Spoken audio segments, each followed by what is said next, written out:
Good evening and welcome to the program on a Wednesday night. A little bit different lineup tonight. A couple of guests out sick, but we got a really good group to talk to you about whatever's on their mind and what's on our mind.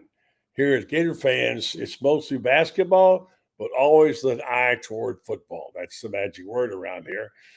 Continue to have good news in football as it were. What little we know, we'll ask the question about spending money. One school has already grossed over 325 million this year in sports. Yes, that's true. In the SEC. Man, it takes a lot. I want to get your thoughts and your reactions and your comments here on the program as we say welcome to a Wednesday night edition of the Buddy Martin Show. Come join us. Tell your friends and neighbors that the Buddy Martin Show is now officially on the air. Yes, it's time again for Buddy Martin. Call him up and tell him what you're thinking. But be kind because he's doing the best he can. Better, stronger, faster. Mama says that alligators are ornery because they got all them teeth but no toothbrush. Hey, what if the voice calls while you're gone? Take a message. Bye. You ready, champ? I'm ready for this my whole life. I'm incapable of small talk. But that's why you love me, right? Kind of intimidating to be in the presence of so many great athletes.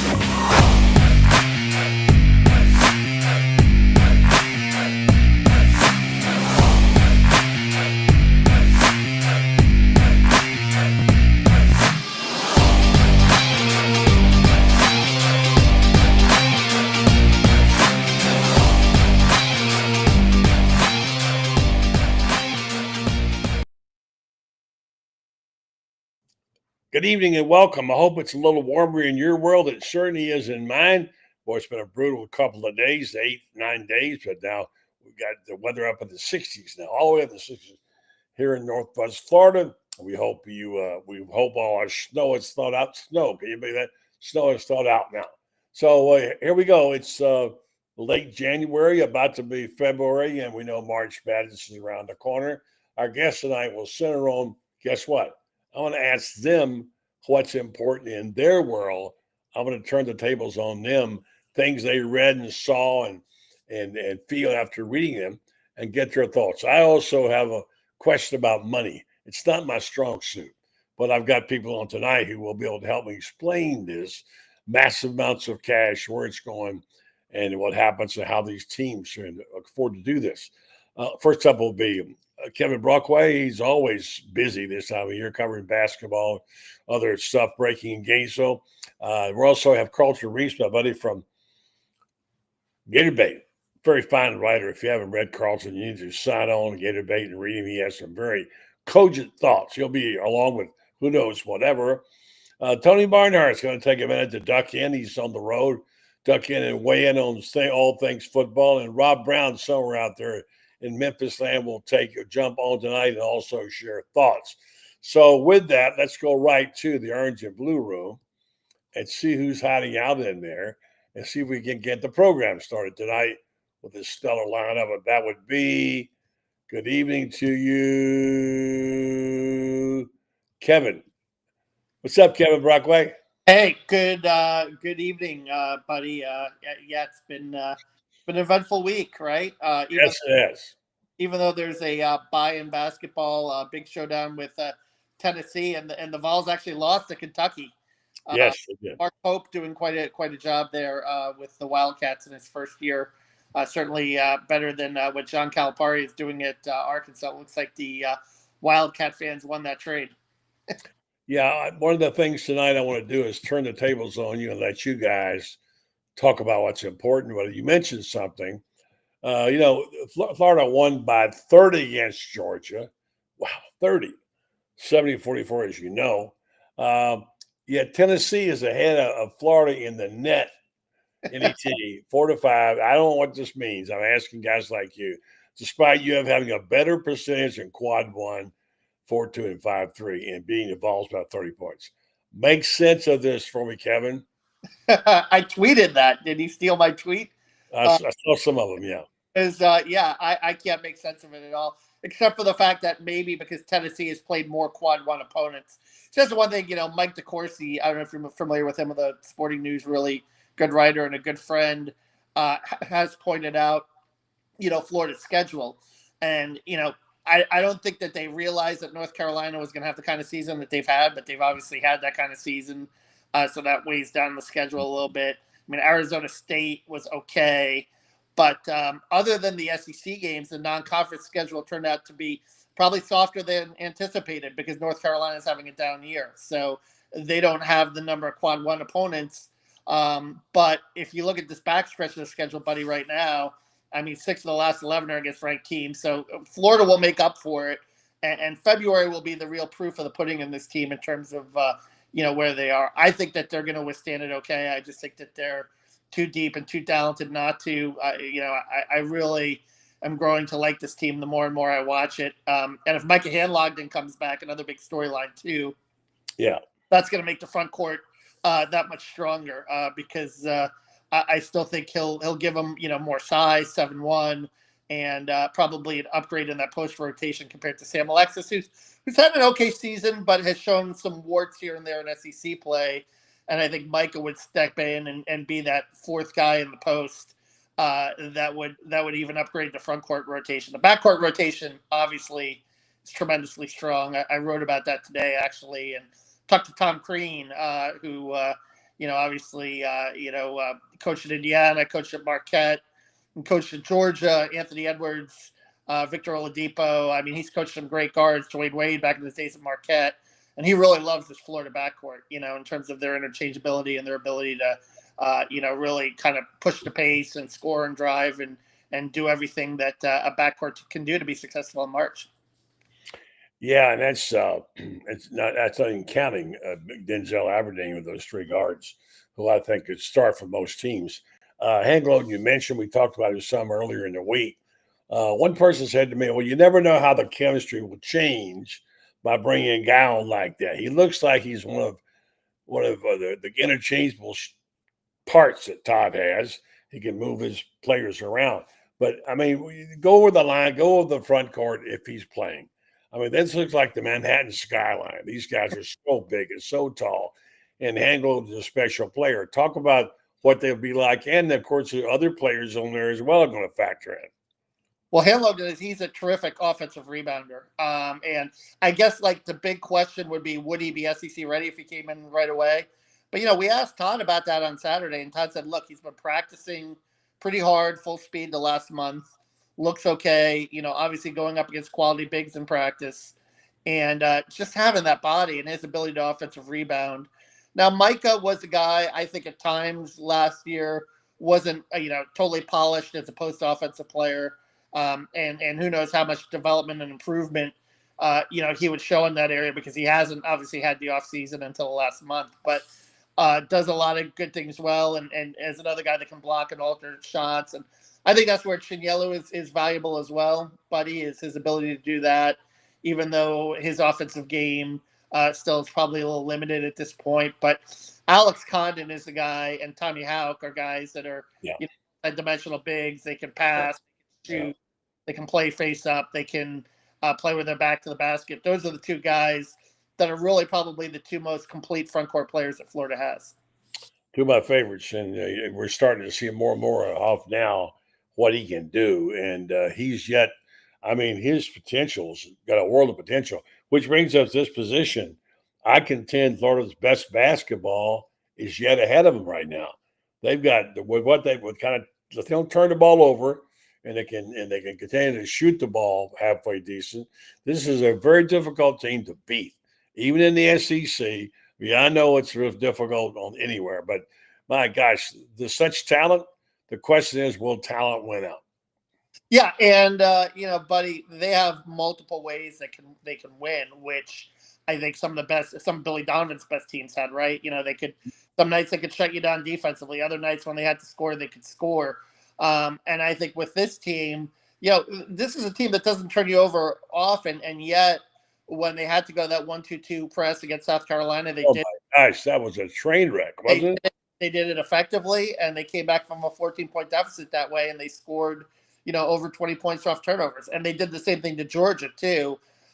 Even though this isn't really by nature, they're more of a 2-point defensive percentage team, a rebounding team, but they showed that, they had that in their back pocket and they could do it when they needed it. So I think the versatility of this team and being able to win in different ways will serve them well in March. And I think if you look at the overall defensive rating efficiency in KenPom, last year it was 91. This year it's 15. So I think that tells you the growth on the defensive end of the floor as well that this team has made. Yeah. I mean, how good is Auburn at home? They're just about unbeatable. And now we're seeing a chink in Tennessee's armor a little bit. But how's this thing going to shake out in your opinion? Give me your top 4 SEC teams in order. Well, I'll give you the top 3 that's going to rise to the top, and I think it's going to be Auburn, Alabama, and Florida. I think those are the 3 that are going to separate a little bit, 1 or 2 games at the end. I think those are the 3 that are going to battle it out. And I think certainly, Nate Oates and Bruce Pearl are accomplished coaches. But, Todd is showing some things as well and his coaching ability and his staff and what they can do. But I think that they have, Chani Broome, I think, for Auburn is terrific. And obviously coming back from injury, looks like he can be a guy down the stretch, and Baker Mazzara.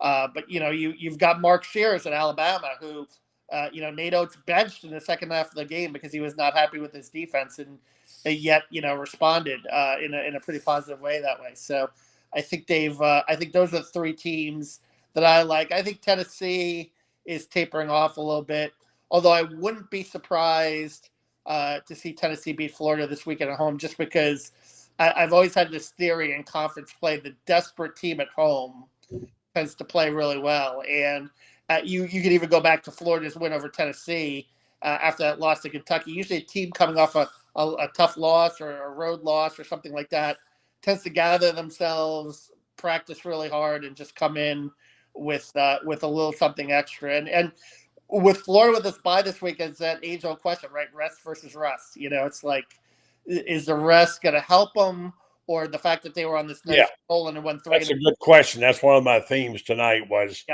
what happens to this team? Is resting, get refreshed, going to or will they go back out and have to start over? Sometimes it works against you.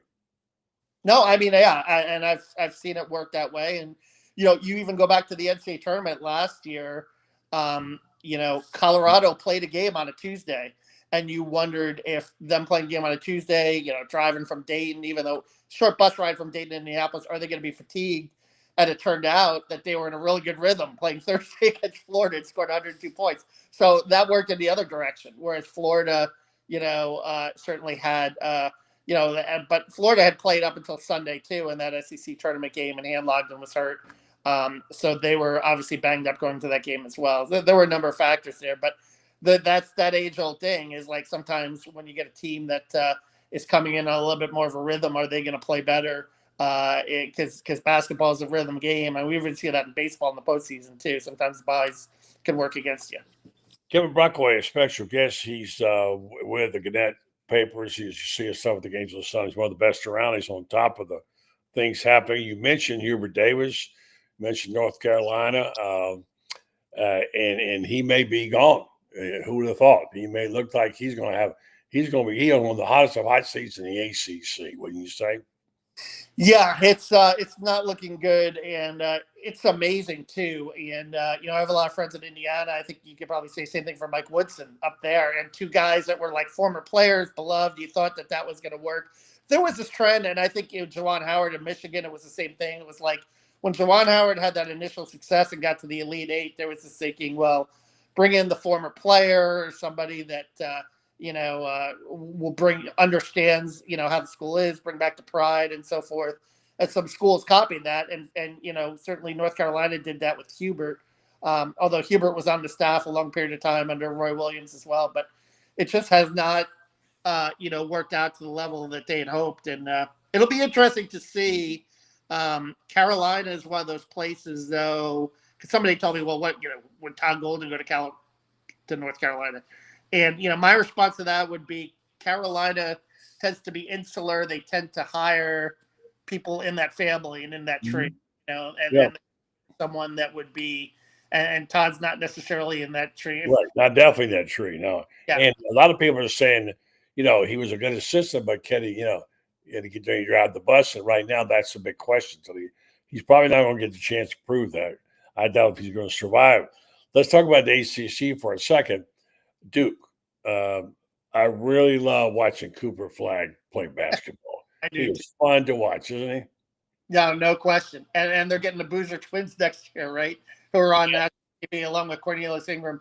So it's kind of like the rich get richer, right? Although Cooper Flagg, he'll probably be a one and done buddy. But John Shire, certainly he's done a good job. And they're going to be in the mix in the end. I'll tell you another team that is starting to look dangerous, and an old friend, obviously, and someone that was responsible for producing Billy Donovan is Rick Pitino at St. John's. They're 17-3 right now and look like the best team in the Big East. So there's going to be a lot, even though I think the SEC is the best league top to bottom. I think there's some teams out there that are around the country that will be dangerous come March. But I think Florida will be in the mix. Yep. I know you nose around football a little bit. There appears to be a little decent trends going on for Florida football. And I guess no news is good news in that regard. Beginning to see all these way too early polls and these things that people not connected to Florida or not necessarily on the beat of Florida, how they rank players. DJ Lagway showed up with in a lot of the places. One today that came about that was a new one for me. This is someone who ranked the 3 players who will have the most impact this year. Let's see if I can find my notes here so I'll get it right and give the right credit to the right person. And again, I don't put too much in any of these, except that, you do like to get other people's thoughts about it. Let's see what I got here. It's from Ariel Rosterman, who's seen names just a couple a lot. He's got the top 10 returning players in 2025. And he's got Jeremiah Smith, Ohio State. Can't argue that. Caleb Downs, Ohio State. And DJ Lagway from Florida. That's pretty high cotton right there for him. I think there are those. And by the way, you forget that Arch Manning is still only a junior, and he hasn't played much at all. He's 8th. So what are you getting out of that? What are your thoughts? How are things trending in terms of football as far as you can see at this point in time? Yeah, well, buddy, 6-1 as a starter, 1,900 yards passing, and basically playing half a season with Graham Mertz. I mean, I don't think you can argue the fact that DJ Lagway, given a full season, could trend to 3,000 yards as a passer, which would be certainly, among, the better quarterbacks in the SEC. So I think that, and I think the team responds to him, right? I think that's been proven by how they've played around him, how they played in the LSU game, how they played in the Ole Miss game, how it was such a shot in the arm to get him back after, the Texas debacle, and the fact that he came back quickly from the hamstring. And we didn't see the full dual threat, though, of DJ Lagway coming back from the hamstring that I think, maybe we will see in year 2. And I guess there's some rumblings, too. What his shoulder was a little banged up also in the fall going into the season, and they were concerned about contact there. But that'll be interesting to me. Like, will we see, because we know he can throw the ball deep, and we know he's a big, strong kid.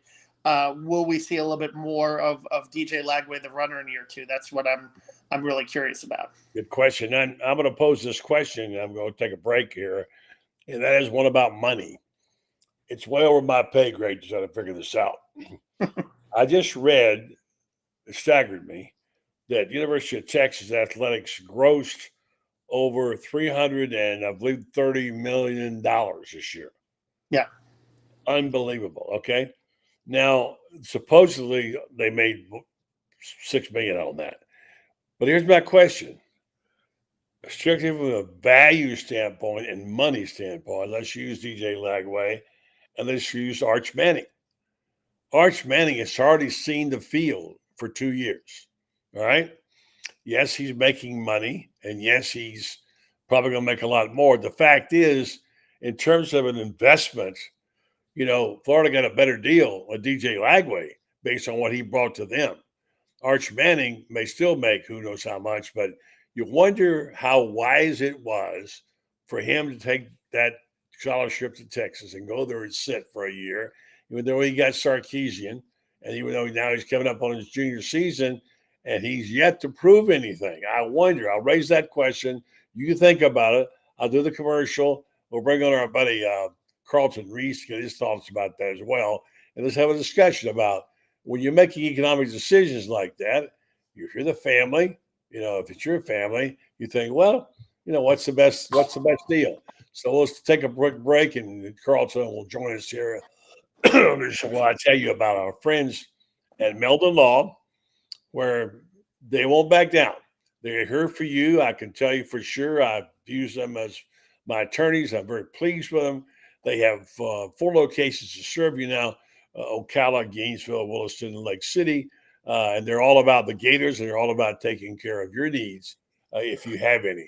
If you have a pending case you're not happy with, call them up and say, look, they get second medical views, second opinions. How about a second legal opinion? So we'll see how that works out for you. It worked out well for me. Let's see here. I think I've lost. I think I've lost Kevin. Anyway, so we'll come back and talk about that. Meldon Law, where they won't back down. Good evening to Carlton Reese. Carlton, how are you? I'm doing good, buddy. How about you? For those of you who haven't seen him and read him, you're missing a treat by not having Carlton on your list of must reads. Did you hear my premise when I set it up about Arch Manning and where he is now and what he's making and versus DJ Lagway in terms of a financial thing? Yeah, I was really hoping to hear what Kevin had to say and just ride his coattails on that. He's a lot smarter than me. Well, let's get him back. It's an interesting thing to contemplate. Kevin, go ahead.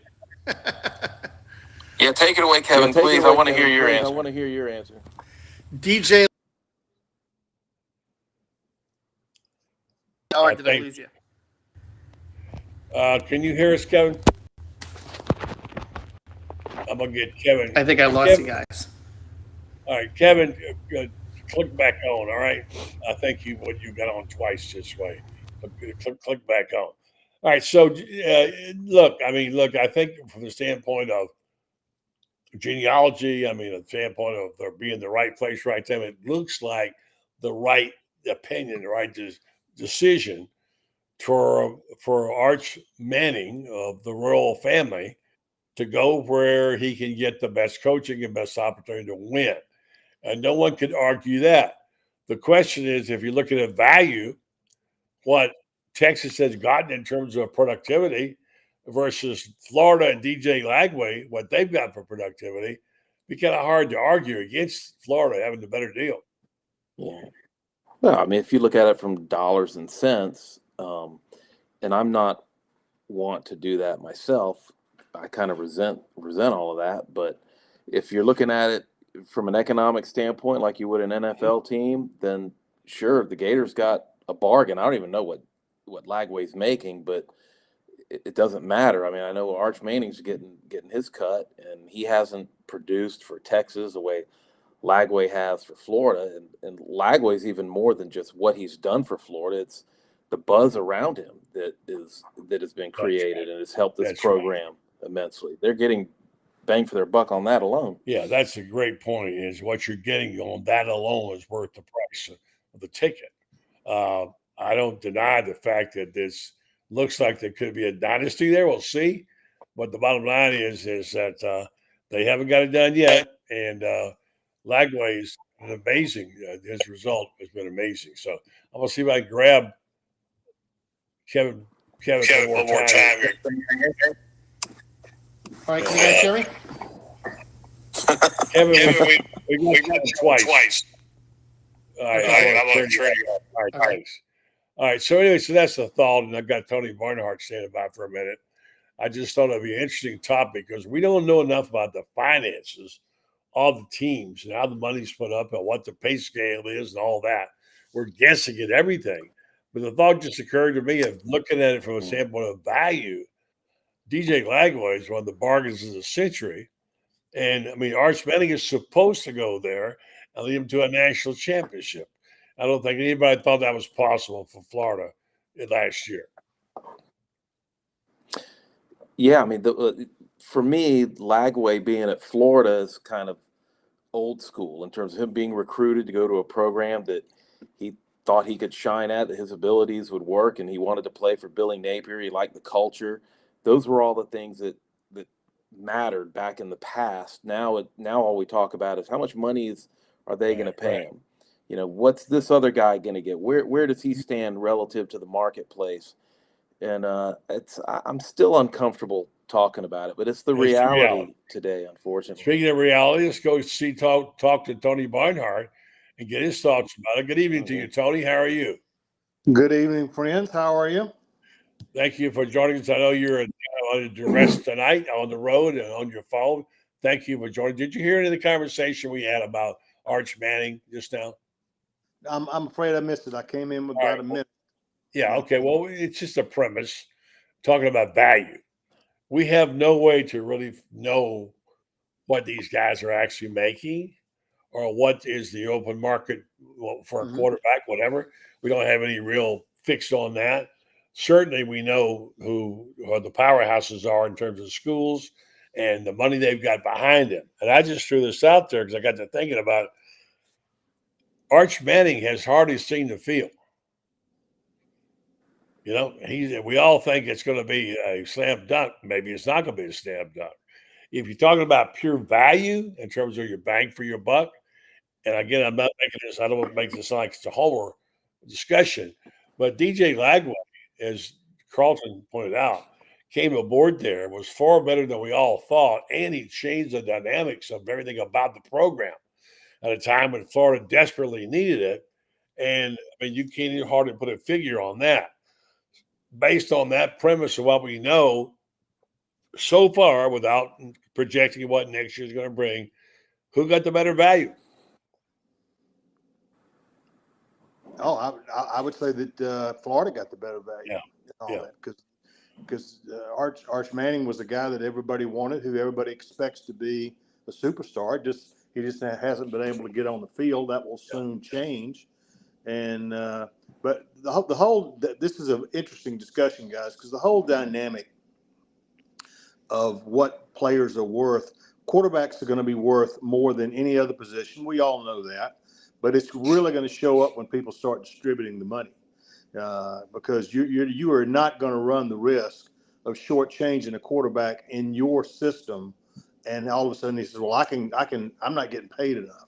So schools are going to have to be very judicious and very careful about what they pay these players. The subject came to my mind of all things, Tony and Carlton, when I was listening to someone talk about Deion Sanders, who's got plenty of criticism for what he's done. And this guy said, you can say what you want to about Deion. He's always been there for his kids, maybe to a fault. And the fact is that look at what he's done for his kids. Look at the value they've got now as athletes. Mm-hmm. He set them up for life, basically. Now, Arch had some help, but not, his was more being part of a royal family. But what if tomorrow somebody with a lot of money said, you know what? We've got an opportunity here to really make a run. Oregon says, we're going to pay Arch Manning $4 million a year to come up here and play. Now, if you're Arch's father, Cooper, I mean, I got to think about that for a second, don't I? No. $4 million. No, he's not going to Oregon. But you understand what the Mannings have done. The Mannings have positioned themselves very, very well to take care of. Obviously, Peyton was not going to sign with the team coming out. Same thing with Eli. Eli was going to be in New York. And where Arch is right now is at the University of Texas, playing in the Southeastern Conference. No more high-profile situation than that. So I don't. Could you do it? Yes. Would the Mannings do it? In my opinion, no. But again, I'll bring it up as a purely economic matter, not about who the people are. And We know the Mannings are royalty football royalty. Just Carlton, tell me I'm full of beans like Tony did. Yeah, well, I think you're creating a scenario with Arch Manning, and that's the problem. I think if you pick somebody else that we can talk about, I think it's realistic. The culture of the Mannings, there's no chance of that ever happening. But what if Oregon said, "Here's $8 million for DJ Lagway to come"? I mean, maybe take it. That might be more realistic. But buddy, I would add this to what you said when you said Oregon would offer $4 million. If Oregon offers $4 million, they are highly undervaluing what quarterbacks are going to go in the open market. Okay, the conversations for quarterbacks in the next round of quarterbacks, particularly free agent quarterbacks, is going to start at $4 and $5 million. You mean in college? In college, yes. Yeah. Yeah. Well, put a number on it, but you get what I'm saying. I mean, he is the prize pick, right? He is the pick of the litter, the guy everybody likes to have. If money would do it, if somebody write it, whatever the price, $8 million, what would happen? Everybody said, the Mannings would never do that. My question becomes, when is that prudent to start thinking about the dollars? I know they're not about the dollars. They've turned down much more. I just think since we're all about money these days, everything's money, money, money, is this not one time we should at least think about that? So it's hypothetical, but it's interesting. If money is what's helping you win, well, there you go. Could be. There's going to be a lot of things, unintended consequences that we didn't count on. Yeah. Guys, we're all learning about this. We're sort of making it up as we go along. Yeah. We have no idea what's going to happen next. I agree with you. Standing by in the Orange Blue Room, we're going to get Rob Browne in a minute. We'll get his take on that. He's a money manager. I haven't thought about that. So let's do something kind of parochial right now. Let's look at the Florida Gators for next year. The 2025 schedule includes 10 Power 4 teams, 7 teams ranked in ESPN's top 25, 2 of the out-of-conference rivals. Based on what we know right now, look at this schedule for the whole year, what kind of record do we see from Florida as it speaks right now? And is the number 9 that Billy has to win? Start with you, Tony. Well, I think the number 9 is what he's going to win. Although I think they're going to make great strides, but I don't think he has to win 9 games. I think the way they finished last year against that brutal schedule we just discussed, I think that put everybody, okay, this is our guy. He can do it. Because a lot of times people are not convinced until you actually do it at the very, very, very end. But I think the magic number for the Gators this year is 9. Carlton? Yeah, 9's kind of what I had in mind. Knowing what I know about Gator fans, though, I think they're letting their expectations go crazy right now for next year, and they should. I mean, it's going to be a really good team, but I think if they win 9 games, to me, that's kind of what that team is. I don't think they should win less than 9 games. I would expect 9 or 10. Yeah, let's bring in Rob and get his thoughts on this before we take a break. I know Tony's got to go here pretty quick, but here's a guy that knows about money. I don't know how much of that you heard, Rob, but if a guy's on the open market right now, and like Tony says, you're looking at $6, $7, $8 million for a quarterback, why wouldn't I go after Arch Manning?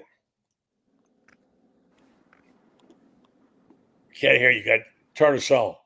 Yeah, Texas will counter that. I just got something from Ken Capps. I was just reading it. Texas's athletic department franchise is valued at $1.8 billion now, and A&M a mere $1 billion. And Tony, you and all of us on this panel know they pump out 4.2 million barrels of oil per day in the Permian Basin in West Texas. 2/3 of the state mineral and oil rights go to Austin every year. 1/3 goes to College Station. Nobody is going to outbid Texas on anybody. But and Tony, all of y'all, what Bryce Underwood went for, 10, 12 million, supposedly. So, the numbers are just going to get higher. No How much question. higher? How much higher can they go? That's the question. I don't get the money thing. It's totally your money guy, Rob. You deal with it every day, Yeah. and part of it's ego and other things. But this money thing, I mean, we all knew Texas had plenty of money.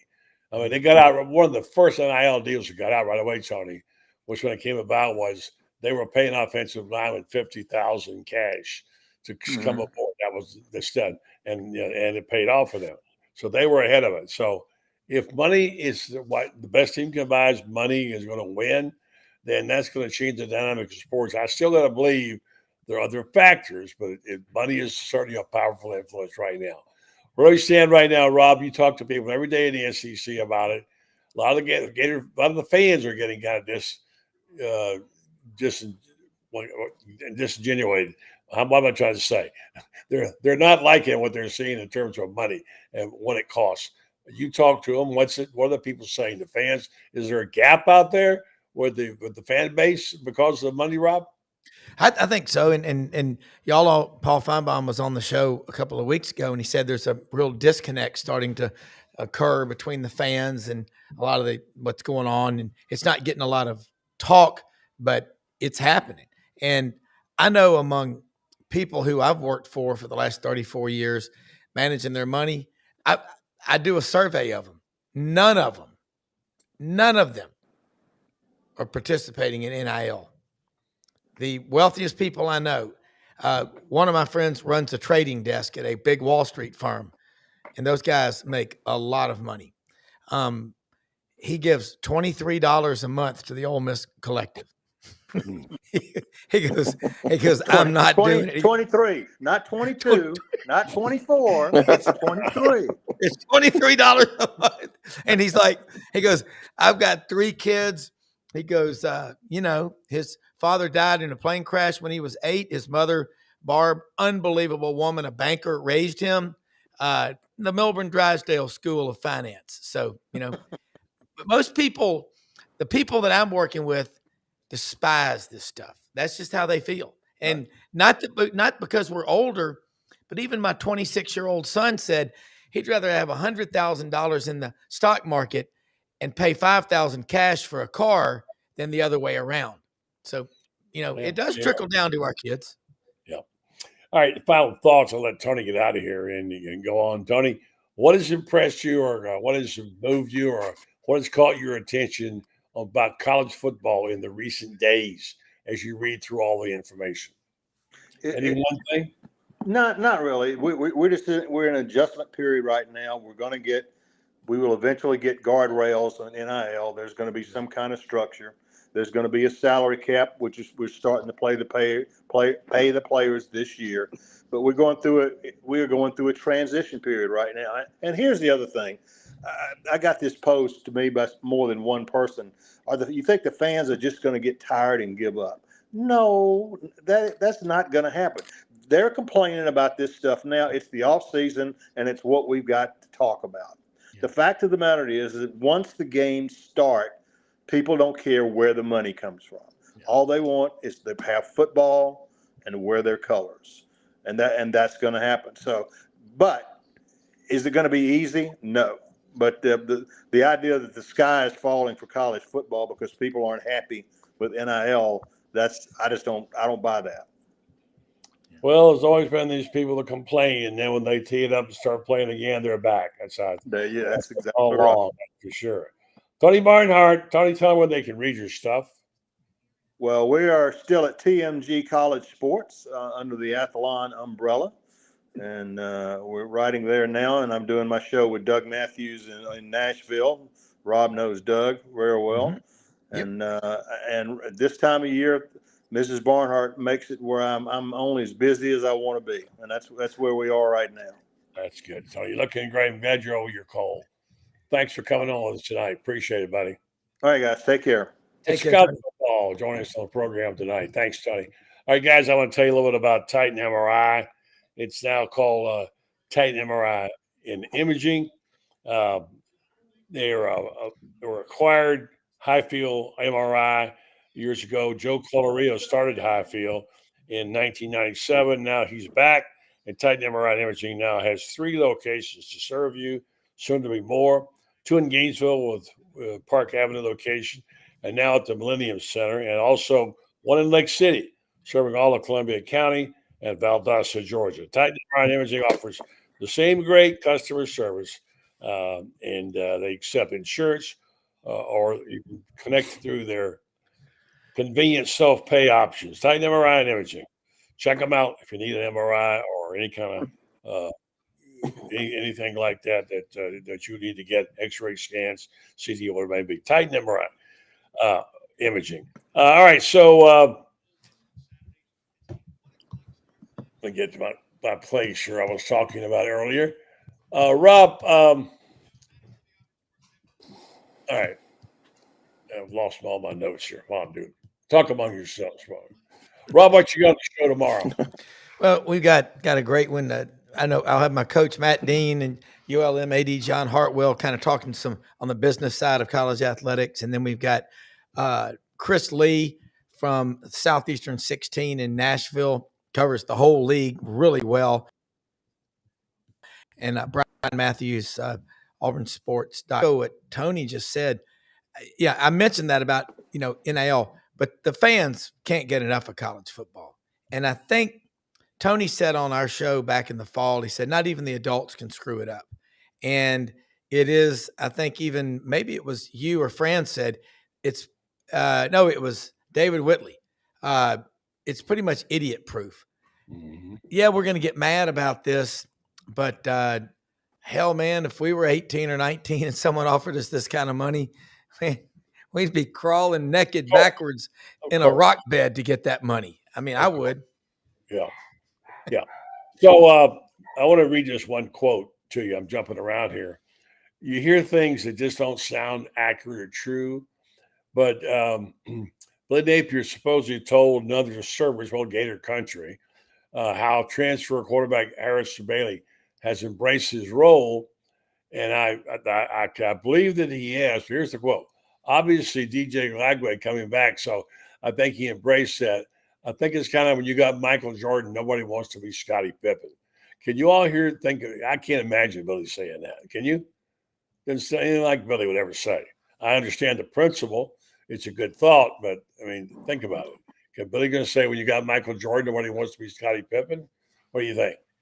Sound real? Go ahead, Rob. With AI being out there like it is now, anything is possible. Yeah.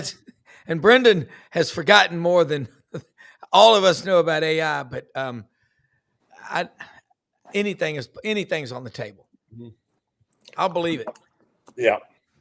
Interesting comments. Sometimes I just don't. I think these stories are cobbled together.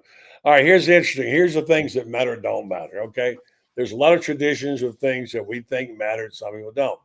Does it matter to any of you, or would it having your team having the longest streak of not being shut out? Is that an important stat or not? College football, longest streak, never having been shut out. Buddy, I think about it every time Florida plays when they get their first points. Yep. Honestly, yep. I do. Yeah, it's one thing that Florida can say that no other team in the country can, and when they get shut out, that's all over, and somebody else is gonna be able to do that.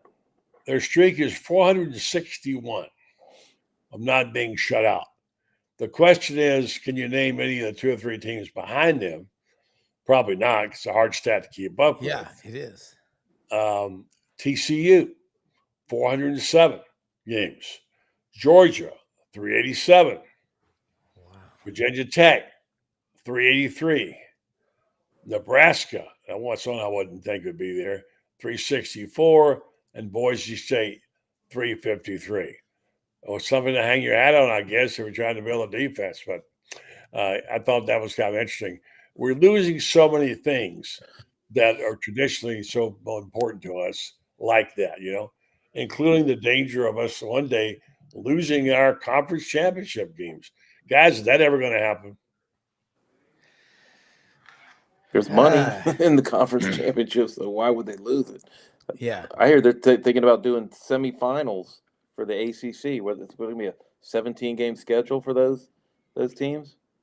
I don't know. There's so many questions I can't answer right now today. I have no idea. I'm totally lost. I need a mathematician, a wizard. I can't figure it out. I'm having a hard enough time, but I keep getting information and people say, please change your password. Why? I don't want to change my password. I want the one I had. So I can scramble around and have 5 more steps to get to where I want to go. It's crazy out there right now. And just trying to get your bearings of where you are when you're an old guy and you're thinking, okay, now it used to be this way. Do they still have 11 men on the field now? Is that, what else is going to change? Anyway, that's my get off my long comment for the day. I just say that sometimes it gets to be a bit much. All right. I mean, just about the conference championship games, there's too much money. And I know all 4 teams in the CFP, the top 4 seeds that won their conference championship in the championship game, they all lost. So you're going to hear that argument come about. But when push comes to shove, you can't turn down that money. They're not going to, because it's the terms of endearment in the business world and in life always follow the money trail. That's batting 1,000 like you know what else is. Well, I understand that part, but we never thought we'd see a lot of things happen. We never thought that the Big Ten would take in teams from the West Coast. Yeah. All the conferences have changed. They've added geography is not a consideration.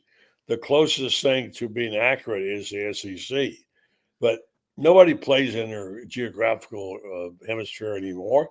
And you think, okay, is there a way to do this under my original concept 30-some years ago, almost 40? It was to play it like basketball does, which is to have the regional ranks. Regional rankings be like a conference. Call them alliances. Or you merge the ACC and the ACC, whatever, and that's an alliance. And they play like it was a conference. And you play it down to the finals, and then you have your final 12 teams to play. It can be done. And in the long haul, there may be more money that way than there is this way. I don't know. I sure hope they don't, because we know how important the SEC championship is. You hear the old guys talk about it, Spurrier saying, we didn't even care about the national championship. All we cared about was winning the SEC bowl game. And that's how important it was here. But I don't think the same thing is true other conferences. What do you think, guys? Well, I've still maintained college football is mainly a regional sport. I mean, what college football became popular being what it was up to now. Now everything's changing overnight. It seems like I think we're playing with fire, and we can't even keep up with the changes. So. Yeah, and I agree with you. It was a regional sport in the 70s. Remember how ABC college football would say, regional powers, Oklahoma and Nebraska will go to battle this Saturday at 12 noon on ABC. And you would have that, as Keith Donovan, the television historian for ESPN college football, says, the television aristocracy that we had in the 70s. I mean, we all remember that. And then it started changing in 1979 when Bristol, Connecticut, ESPN. Remember Jim Simpson and Bud Wilkinson doing the Valvoline playbacks during the week? Those were. But I also think less is more. You look on somebody's wall and they've got 14 paintings versus one really good one. You want to get lost in the crowd or you want to stand out. But I say the money's so big for the conference championship games, but both of y'all are right. Buddy, you're right. Who would have ever thought Oregon would be in the Big Ten? Really? Yeah. The last time people from back east went through that much hell to get to Oregon, they went, what was it, the Chisholm Trail or the Oregon Trail? And they did it again.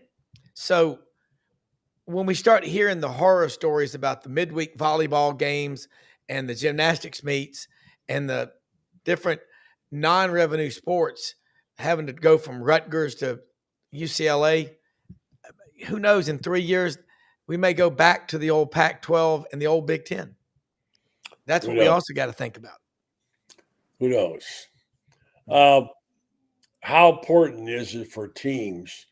I mean, I think Florida's got a good group of people coming aboard early and getting their players in there early. They need to get those players in early. I think one of the big stories that kind of went unnoticed was that Dallas Wilson, who was a terrific, was a 5-star, I guess now has dropped to a 4, finally got academically qualified and is going to be in school. He's apparently quite a player. Here's a little note I picked up from our friends in all kind of weather. It said Dallas Wilson signed as a 5-star with Oregon. He flipped to Florida, 247 ad hoc unveils, one final ranking. Dallas Wilson reduced to a 4-star. Now, Rob, you keep up with these guys. You're the one who told me for the first time they're only what, 30? About 35 5-stars 30, in the whole country in a given year. Yeah. Look at it right now, 32. And how few there were. Why is it so fragile? And what does it matter when a guy changes teams? Why would they be dropping like that, Rob? Well, if you remember back when we had lots of recruiting gurus out there, there was, if a kid was, say, going to Alabama, he could be a high 4 or a 5-star. If he flipped to Auburn, he had a glass eyeball and a peg leg. I've been watching that go on forever. Auburn could sign the top 10 players in Alabama. The lead story in the Birmingham News would be Auburn steals the top 10, but Alabama gets the jewel of the class at number 11. That's how it goes. But I think the 5-star ratings now, there's probably 45 guys that will get a 5-star, but you got to look at the 24/7 composite. It's funny how when a kid is committed to one school, he is a 5, and when he's going to another school, he's a lot of times a high 4. But I maintain about Florida, y'all talking about the number of games the Gators win. I picked them to win 8 this year, and they won 8, but did it in the bowl game. I think they win 10 this coming year. I look at Florida. You have to look at how Auburn people and Alabama people look at Florida. It's like, how can you not win big down there? That's like, being the heir to the throne in Buckingham Palace and screwing it up. Well, that can't happen. But Florida should never not be in the championship hunt. But 5-star rating, Oregon, I mean, they get some, but Florida, I'd rather have a 4-star from the state of Florida than a 5-star from Oregon or California, because the kid in Florida probably has a great high school background in track and field. I look at some of these little polls that come out, small things. Someone posted something today about the team. I don't know how they figure it. The teams whose offensive lines have improved the most since last year. They gave them rankings, and Florida was like number 4 or 5. Their offensive line. Well, those are small things, but these things come from a vacuum. We don't know where they come from, but it seems like a lot of things are trending up. Things are looking good, and you're right about one thing.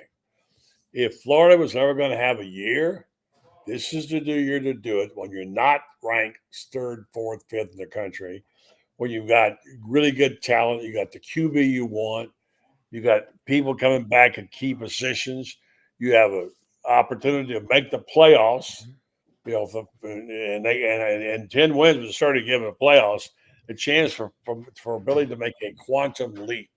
This could be, and there's every reason why you should anticipate good stuff happening, because those things are all pointing, I think, in the right direction for the Florida Gators, aren't they, Carlton? Yeah, it seems that way. I always go back to the first part of the year at Miami, at LSU. They've got to navigate that, and I'm not willing to kind of jump on the, hey, we're going to the playoffs bit until they navigate that part of the schedule. I've seen them start like a dud, like they did this year, and they cannot afford to do that next year. That's all I can really think about. I can't think about Jacksonville in the Georgia game. I won't think about that until they get out of LSU and Miami, unscathed. Well, you're one of the guys that grudgingly came around to at the end of the year, and I understand that's absolutely. and for you to even be in this position right now, on a scale of 1 to 10. I mean, would you say in terms of optimistic, how optimistic are you about things turning out right for Florida this fall? 8. 8. Okay. Rob? I mean, 8, 9, because Billy Napier, we talked with Ellis Johnson on our Monday morning show, and he knows Billy Napier. He's very familiar with him, and I was really critical of him after that Texas A&M loss. It was like, wow, this is really bad. But I kept going back to Florida's roster, number 9 on the blue chip index, with 63% of the roster 4 or 5 star players. And again, even if you get the kid that's 75th in the state of Florida, he's going to be good because so many of these guys down there in the state of Florida participate in track and field. The best high school in the state of Tennessee, really in the last 25 years, at least in Memphis, the dominant program is MUS, my high school's rival. In 2001, their coach said, no more spring practice. You can do lacrosse or track and field or both because of all the 7-on-7 camps and all that other stuff. He goes, we're going to burn them out. Let them play other sports. The reason Florida puts out so much great talent is those kids run on the beach. They're stronger. They're more athletic. They're just better conditioned. And I'll take a kid out of the muck, as y'all call it. Clewiston, Belglade, Pahokee, any day of the week. I'll take a kid like that any day of the week on my team. All right, so it looks like everything's pointing toward Texas and possibly Georgia, or is it going to be over for the Bulldogs for a while? Carlton? You there, Carlton? Go ahead, Rob. Yeah. I don't think it's over for Georgia, but it's going to be different because Gunnar Stockton, this is his team. Kirby Smart likes to have 4 scholarship players on the roster at all times. Gunnar Stockton, we saw a sample size of him in the SEC championship game. It wasn't enough to beat Notre Dame. Notre Dame dominated Georgia, but the talent, Georgia's number 2 or 3 in the country on the talent index, the blue chip index. 82% of the roster is 4 and 5 star players. But the quarterback situation this past year with Carson Beck, he led the nation at one point in interceptions. A lot of people picked him preseason, buddy, out of Jacksonville, Florida, and he was a 5-star football and baseball. I know the Gators wanted him. Yeah, a lot of people picked the number 1 overall pick, but he also didn't have Brock Bowers out there at tight end, who set the rookie. Huge. Yeah. That was such an overlooked thing. Yeah. I was there from the day he set foot on the field. I thought he was going to be a star. He was that superstar, and him not being there, that shows you all those times when the quarterback scrambling, like Stetson Bennett was. He knew where his tight end was. Yeah, and Ladd McConkey was gone. The wide receiver. Yeah, both of them. Yeah, they're both. Ladd's a rookie with the Chargers, and Brock Bowers with the Oakland Raiders. The Las Vegas Raiders. But did you ever meet Al Davis, by the way? I did. But I want to hear an Al Davis story.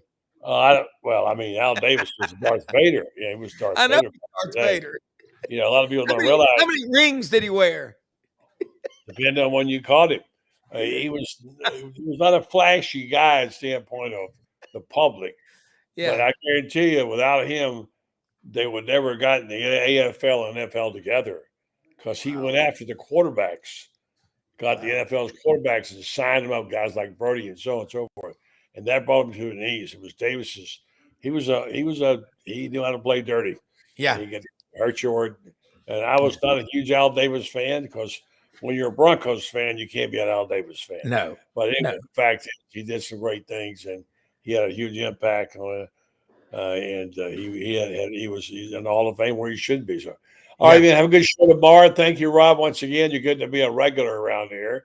Man, I'm honored. Anytime you ask me to be on, I got your back, man. And I could listen to you. I love listening to you, watching this show because I get that automatic beep every night. I absolutely love it. And Junior too, Brenden, he's pretty cool too. Yeah, don't call him Junior. Yeah. So yeah, he Brenden does a great job on your show. You guys are a good He's team. incredible. I watch your show almost every morning. So Thank all right, you. Rob, have a good night, brother. Take care. Thank you so All right, much. see ya. Rob Browne, SEC sidelines tomorrow morning at I guess it's 9:00 your time. All right, thanks. All right, folks, thank you very much. Thanks to our great guests. We had a few technical problems. Carlton just lost his power. And then earlier we had Kevin Brockway, and he had the technical problems. But we got him on for most of the night. Good show, good thoughts, good. Appreciate it in the off season.